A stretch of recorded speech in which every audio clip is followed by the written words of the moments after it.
Geek Therapy Radio.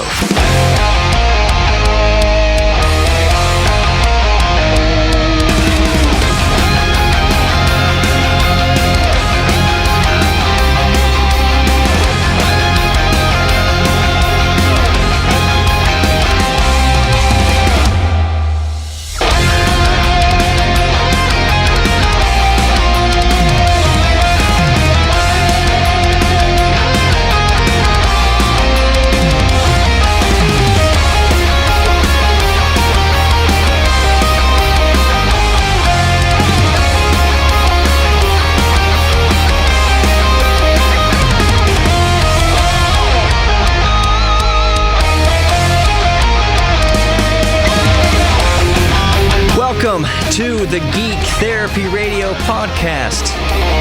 I'm your mental curator, Johnny Hemberger. Let's go behind the curtain just a little bit. I just got finished recording the broadcast, and I was looking through my past postings, my past uploads, and I looked for this week, and I said, why do I only have 3 podcasts uploaded this week? Then I realized it's because I only recorded 3 podcasts this week. For those of you who can't see me, which is everybody, because I'm not video recording this, I speak with my hands a lot. They're flying around behind the microphone always when I record. So anyways, I haven't recorded a 4th podcast, so this is the 4th podcast. At the end of the last podcast, I said, well, I guess that's it for this week before the broadcast. I'll see you next week for more of the podcast. Nope, I was lying. I was ignorant. Something fell through the cracks, and I only uploaded 3 podcasts this week, so this is the 4th podcast. Luckily, I have wonderful listeners and friends, because usually when I do a podcast, there's something on my mind that I want to talk about. And today, since I was ill-prepared and I was unaware that I only had 3 podcasts up when I promise you at least 4 per week, plus the broadcast podcast, I didn't have anything really prepared. But luckily, I have such great listeners and friends that they send me stuff. James, who I've had on the show a couple times, I need to get him back on the show again. He sends me so many attachments throughout the week, which I very much appreciate. James, I don't respond to every single one that you send me, but believe me, brother, I love you. I see all of them. Thank you for sending me these attachments, because I ask all my listeners to send me cool geek things, send me what they're geek about, send me cool things that they've read, give me headlines of things that they think I may have missed, or ask me if I'm aware of something. For instance, the ongoing story with the new DeLoreans. A few of you have reached out to me about that. Thank you very much. But James sent me an attachment today. He sends me attachments most days to stories that he thinks I'll find interesting, and I do find them interesting. Like I said, James, thank you for sending me those. So today, he saved my ill-prepared bacon by sending me something that's fascinating, that really strikes a chord with me, and I really want to ask you about this. Basically, he sent me an article from a website called, what is it? Oh, what is this? I'll include the link. But the title of this article is called Inside My Mind. It says, today I learned that not everyone has an internal monologue, and it has ruined my day. That's the quote. Quote, today I learned that not everyone has an internal monologue, and it has ruined my day. That got me thinking, along with the author of this article. And again, I'll link the article in the podcast description. Do you, listening right now to Geek Therapy Radio Podcast, do you have an internal monologue? An internal monologue is when you hear your voice, or whatever voice you've created in your head, your companion in your head. This is not schizophrenia. This is not people who hear different voices telling them to do things. That's schizophrenia. This is just your own kind of internalized voice, whether it sounds like you or sounds like somebody else, whatever. It's up to you. It's up to you personally. But do you have an ongoing voice in your head? When you read something, when you read text, is a voice reading it to you in your head? Do you hear a voice reading that out loud? When you think to yourself, do you have full-blown conversations with yourself, or do you just think of kind of abstract ideas? Are these abstract ideas in this kind of matrices of different fractals of thinking, of ideas and concepts, this kind of all blend together, and that's how you think, that's how you conceptualize things? Or do you have a voice? Do you have an actual voice talking in complete sentences, helping you link ideas together? Do you have an internal monologue? That's my question to you. Do you have an internal monologue? GeekTherapy at iHeartMedia.com. That's the email. Let me know if you have an internal monologue. GeekTherapy at iHeartMedia.com. I keep saying that. I keep stressing the Twitter.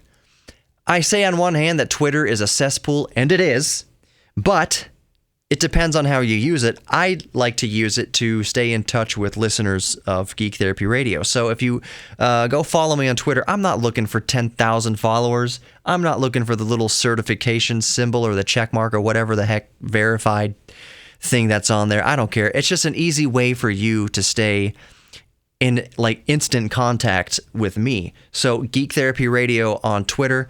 The color scheme, of course, is the red, black, and white. That is my color scheme.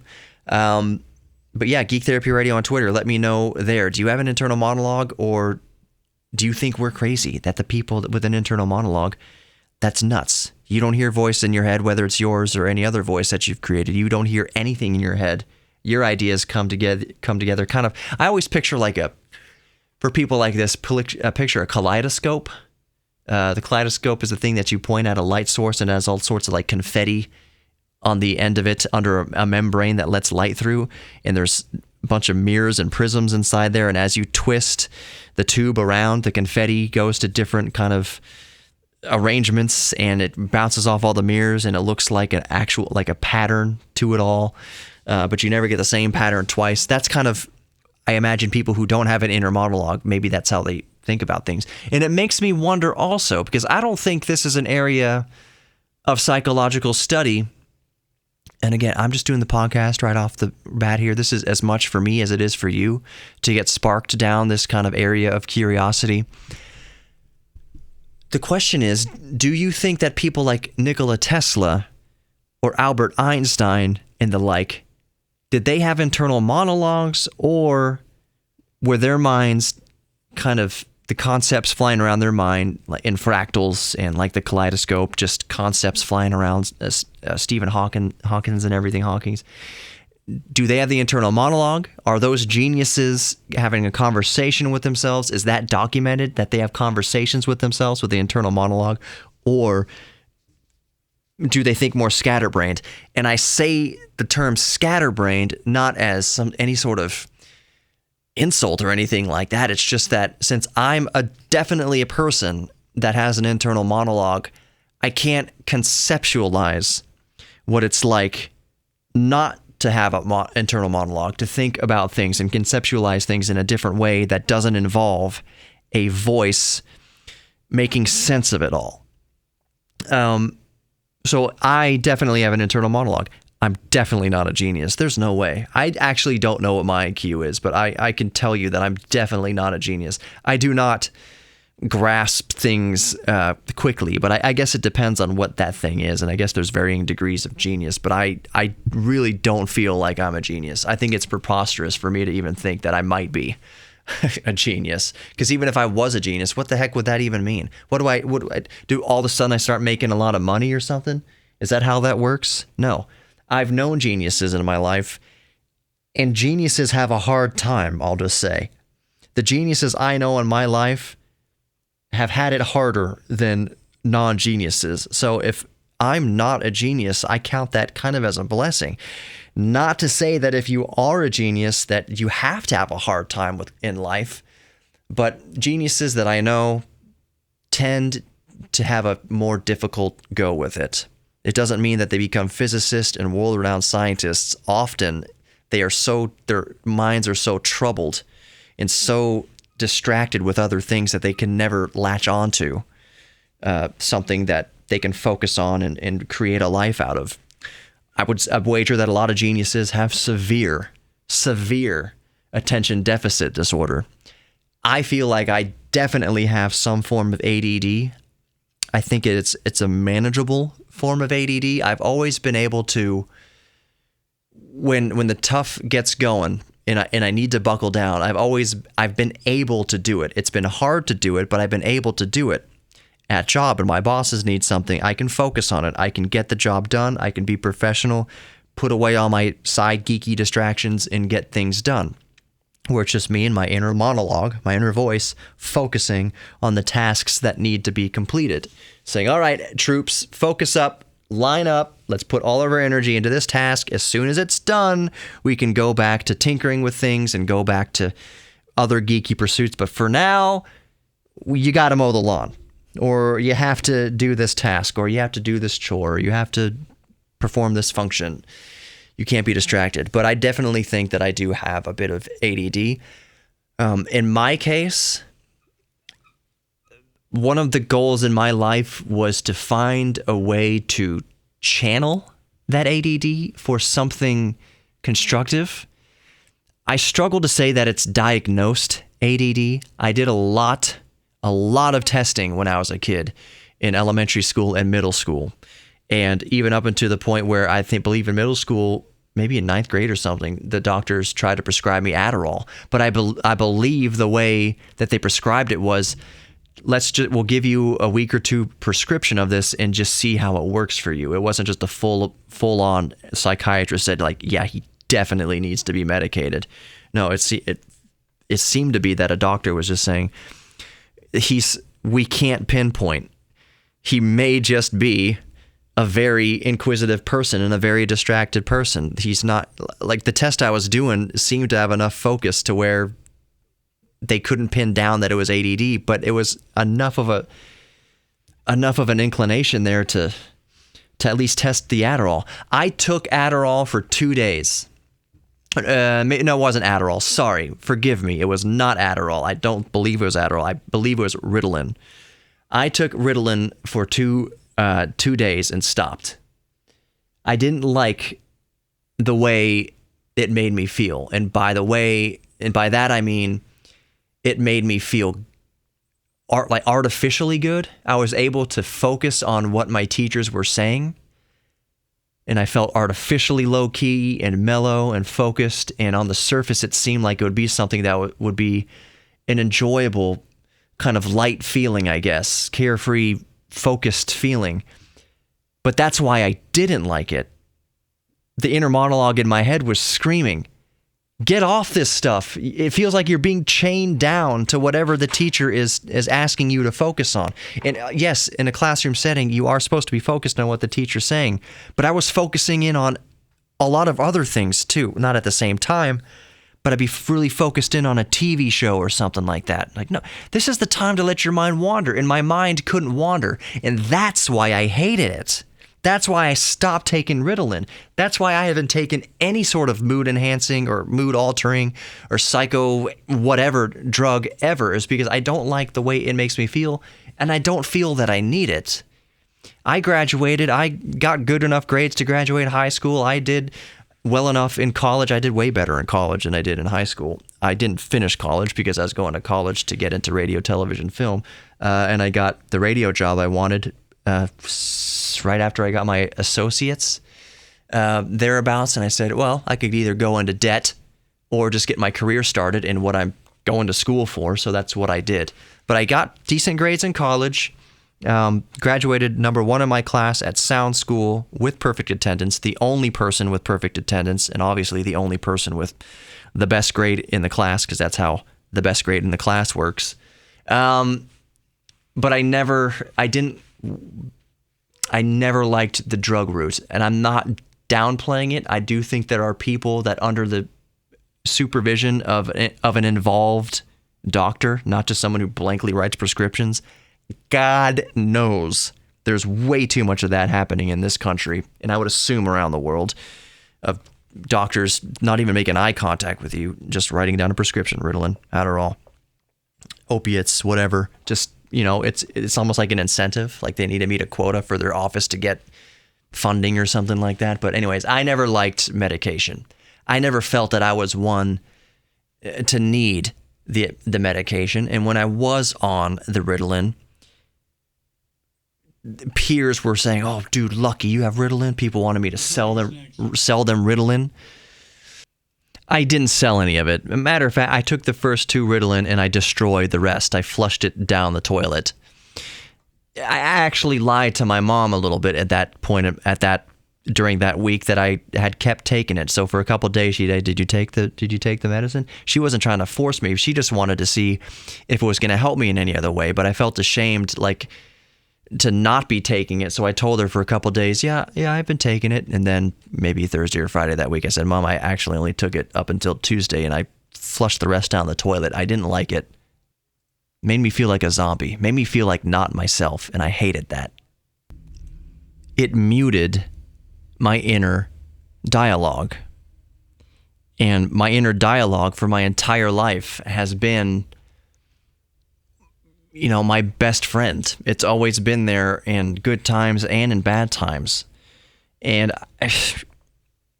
I never, that I don't stray away from this, and I don't. Geek Therapy Radio is not about being preachy. I can only talk about my own personal kind of spiritual experience. All I will say is people often wonder, how do you pray? How do you pray? And all, whatever. It's a mysterious thing. Part of my inner dialogue, a good chunk of it has always just been what I believe to be also a dialogue with God. And that's just me. You don't have to believe in God. I am not no, this is not an evangelical show. I can only talk about my own personal experience. All I'm saying is a lot of my prayer was that internal dialogue. It was like sometimes when I was being in a prayerful mood, there would be 2 people in that room. Basically, I know to some atheists listening to this, that might sound like schizophrenia or whatever. But let me just tell you what it was like. What it's still like when I pray and interject and talk to God in my inner monologue. It's hard. It's almost hard to describe, and especially if you're somebody who doesn't have any inner dialogue, who doesn't have any inner voice, kind of patching ideas and concepts together. The idea of tossing a deity in there, of course, is going to be sound complete wackadoo to you. So what it basically was for me when I would be prayerful was my own inner dialogue, that voice in there, constantly talking, constantly patching concepts together, constantly getting concept A to meet up with concept B. But when I was prayerful, it would be like a mystery, like something else in there with a vague voice. I mean, we're talking about prayer here. If God's talking to you in a clear and intelligible voice, even me being a Christian, I'd be like, are you sure? Are you sure God's talking to you like it sounds like it's coming out of a radio speaker? I got to question that a little bit. God's talking to you, yeah, and he sounds like Rush Limbaugh. That's a little concerning there. Now, for me, in my prayerful, meditative states, I guess, ongoing conversations, the second voice, God, whatever you want to call it, was always this kind of vague, like a mumble, kind of like Kenny from South Park. If you listen real close to Kenny from South Park, you can hear what he's saying. Kenny's usually saying something terrible, but you can hear what he's saying a little bit if you listen real close, if you focus, kind of. That's kind of been the way that my ongoing dialogue when I'm prayerful with God has gone. It's been this kind of muffled, vague. Ooh, a good way to put it? It's kind of like Shadow of the Colossus. When you would beat the Colossi and you'd wake up back in the temple and you'd hear those voices, but it would sound very wavy, kind of that reversed reverby type of vague thing, even though I know they're speaking a language in God of War, but I'm just saying the idea of it being kind of a vague thing at first. That's how my prayerful ongoing inner dialogue would be. Basically, it was prayer and then either the voice being vague but causing a sense of peace or a sense of understanding. Really what it is, honestly, it's patience. The biggest takeaway I ever got from being prayerful about anything ever. Oftentimes people think my prayer is not answered because I haven't got what I wanted. That's not only, sometimes the answer is just no. And sometimes the answer is just, what do you think? Sometimes the answer is just, Be patient. And the most, like the best gift it can give you after a prayer, and whether you're Buddhist or whether you're Christian or whether you're Jewish, whether you're Muslim, whether even if you're just atheist and you're just trying to get in touch with your conscience and your gut, sometimes the best gift to come out of all of that inner searching and that prayer, quote unquote, whatever you want to call it, however it applies to your life, is the gift of patience, is the guidance of patience. Be patient about this matter. I promise you things will work out the way they're supposed to work out if you're patient and you stay on top of it. Don't just sit back and Jesus take the wheel. I mean, that's a thing, but that's kind of, you need to be proactive. It's not a good state of mind to be, is to say a prayer and sit back and do nothing. A lot of parents don't take their kids, well, not a lot, thankfully. Some kids don't take their parents to take their kids to doctors because they say God will heal them. I don't trust doctors. I trust God. I'm just going to pray over my son's broken leg that God heals his broken leg. My son is coughing up blood. I'm just going to pray to God that he heals coughing up blood. Meanwhile, I picture God saying, I gave you doctors in brains, in tools. Fix your kid. Take him to a doctor. Sure, you can pray to me and for guidance and for peace in those trying times, but that's not the way this works. I gave you these miracles of modern medicine. Take your kid to the doctor. That's how I would picture God reacting to that type of parent, putting their kids in needless danger. Anyways, I'm going on. Inner dialogue. So that's part of the kind of the complex of inner dialogue, this concept of inner dialogue. For me, even the spiritual part of my life has been tied closely to my inner dialogue. So part of this concept and part of this question on understanding that other people don't have an inner dialogue, how would that also affect their spiritual life? I would wager that maybe there's a higher percentage of people that don't have an inner dialogue that would identify as atheist or at least agnostic. Not to say that if you do have an inner dialogue that you're not atheist or agnostic. I would just think that maybe if you hear a voice in your head, your own inner dialogue, maybe you'd be more receptive to a spirituality, whatever that spirituality is for you. Whether you believe in God or not a God, gods, no matter what you practice or don't practice, no matter where you get how you fill that God hole, so to speak, how does inner dialogue play into that? This is one of those questions and concepts that will make you stare at the ceiling for hours not being able to fall asleep because you'll just be going down this rabbit trail of inner dialogue. And maybe you'll be thinking, I don't have an inner dialogue. Where is my inner dialogue? What am I missing out on? What does it say about me if I don't have an inner dialogue? It's not meant to be all that. It's just meant to be it's just an interesting concept. James, thank you for sending me that article. That was very interesting. I got a whole podcast worth out of it. Nico just walked in the room. Sometimes he does that at the end of these podcasts. Nico, I've got a question for you. If you get close enough to the mic to make it matter, but yes. We're not French kissing and I don't give you the flu. No, we can just stay right here. Okay. Question without knowing any of the last 20 minutes of what I've been talking about. Go for it.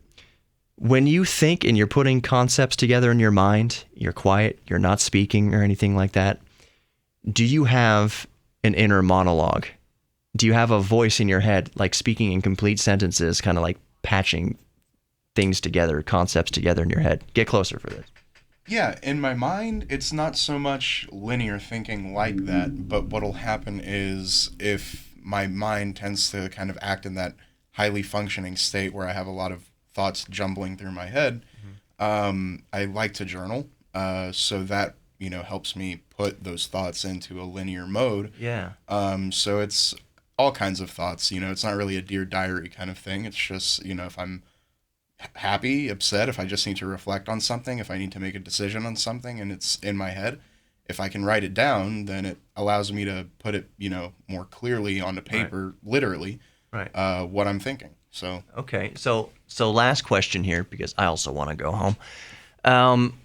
When you read a book, when you're reading the sentences, do you hear a voice or voices for different characters as you read? Maybe just as the narrator is, just the non-dialogue parts of the book. Is there a voice in your head as you read, or is it just simply the words making the ideas in your head? No voice. if I'm familiar with the storyline, like if I'm reading a book that maybe I watched a movie for, like the Harry Potter books or like, the television series Game of Thrones, I'm reading the Song of Ice and Fire series right now. So Yeah. I read the books, but when I hear characters' voices, especially if they were in the television show, I hear the character's voice that was portrayed by, like let's say Tyrion Lannister was Peter Dinklage. I'm hearing Peter Dinklage's voice when I'm reading Tyrion's lines in the books, but for characters that aren't in the show, it's kind of just like a generic British accent, if I can conjure it in my head. And if George Martin or if J.K. Rowling ever did any description on like what their voices sounded like or their demeanor, then I could kind of, especially with my impressionist tendencies, I can kind of like make a character in my head, Yeah. I'm going to ask about that impression thing in a second. Yeah. Last question, because we're geeks, we think about all these questions on the fly. When you pray, so this is kind of a loaded question. I don't think most people don't hear the active booming voice of God like it coming out of a speaker. But if you think God is speaking to you, do you hear a voice for that?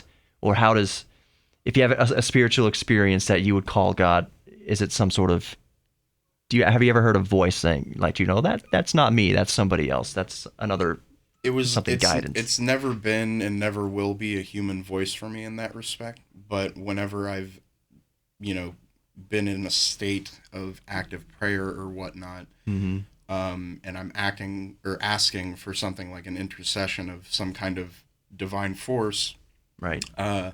It's more of an intuitive experience, and I've always said that if people are kind of looking for that immediate answer, it's not so much the things that we experience in our day-to-day lives, like hearing a verbal, voice talk to you and say, do this, this, and this, and then you'll feel better. Right. You kind of have to look outside the box, and you kind of have to sit back and literally just, the phrase is cliche, but it's true. You have to let go and let God.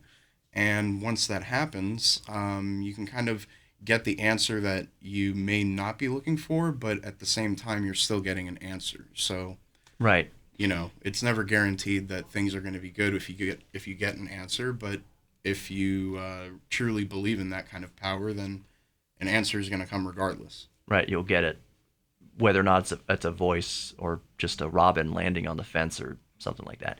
But that's up to whatever listener you believe. That's up to you. You said let go and let God. Earlier, I had mentioned that is good in some cases, up into where it would preclude. What's the word I'm looking for?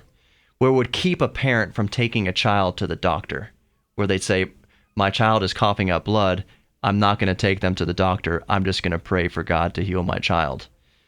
So that let go and let God thing, for me, it's just like, well, you can take them to the doctor. Like, God, if we believe in God, then we believe that, he gave doctors intelligence to go to medical school and help heal the human body. So, and again, but the let go and let God, I think is good for things like it, just to help you with guidance, just some guidance, being receptive to what he may be saying to you, or it may be saying to you, whatever God is or isn't. But that's all I had to say about that. Just take your kids to the doctor. That's my personal belief. Let go and let God, but like, you got an open wound. Go to you can pray on your way to the doctors and pray that God, help the guide the doctor's hands, or just give the doctor's patience and clarity or something like that. But if I may add one small thing. Go for it, yes. Building on what you're saying with doctors, whenever people are saying that, they pray to God to have someone get healed, for the people that are, naysayers necessarily, where they say that it's not necessarily God that saved that person, but it was the doctor themselves or the medicines that they administered that healed the person. Yeah. But at the same time, I feel like one with a deep sense of faith could argue that the medicines that exist and the doctor that was available in order to, operate on this person and nurse them to health, how is that not an answer to a prayer? So right. it's not. It's funny because the people that consider themselves non-believers might say that it is taken too literally with these things, but at the same time they look at these things from a literal sense as well. They kind of expect a man in the clouds to swoop down and just divinely save everything, but at the same time he left us with the free will to make our own choices, and with that comes a certain consequence. But I like to believe he loves us all the same. Yeah. Nonetheless. Welcome to church on Geek Therapy Radio. Exactly. No, I don't. Yeah, I don't tend to get too spiritual on here, but I think it's kind of tough to stray away from when you talk about when the subject is a subject of an inner monologue. I think it's one of the rabbit trails that leads you down as well. If you are the type that prays, do you hear a voice then when you pray? That's a rhetorical kind of open concept question. I do agree with you in that, a literal answer to prayer is that we've had 1,000 years of medical research and tools and dialogues in medical school. So it's like I said earlier in the podcast where I feel like God is saying, you have doctors. I gave you doctors. That was the answer to prayer. That big giant hospital in your town, that's the answer. It's glowing.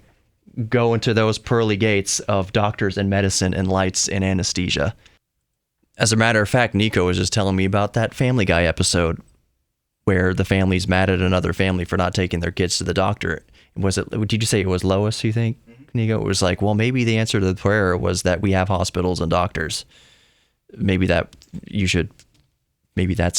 something to consider when you're asking God for a direct answer, and he's just like, hospitals exist. If you believe I created the world, then I also made the hospitals, so go to the hospital. Anyways, we got pretty freaking deep on this podcast here. This is the most I've talked about even the concept of God ever on Geek Therapy Radio podcast, where we're usually talking about video games and all sorts of other stuff. But the podcast is way free form, and we can go down that trail of talking about spirituality if it ever comes up. Whether you're spiritual or not, all are welcome here on Geek Therapy Radio. It's fun just to think about. I don't know. That's all I got for tonight. Obviously, my throat held up. I've been talking for well over an hour and a half today. A lot of radio veterans do 5 hours a day, so this is absolutely nothing. That's going to do it for the Geek Therapy Radio podcast today. If you're in Houston, tune into the Geek Therapy Radio broadcast, 10 p.m. Saturday nights and 6 p.m. on Sundays. Have a great weekend, everybody, and I'll talk to you, when I upload the broadcast podcast. That's going to be on Monday. Take care, everybody. And that's the way the cookie crumbles, except for I forgot to tell you that you're worthy of love, both giving and receiving love. We're all geeks about something, so lean into your inner geek. That's a good way, I think, to help our own self-esteem and our own self-worth, is to dig into our geek thing, find out what we're good at, and that can, day by day, let us realize and chip away at that little wall between us and our own self-worth. So, now the podcast is over. Have a great weekend, everybody.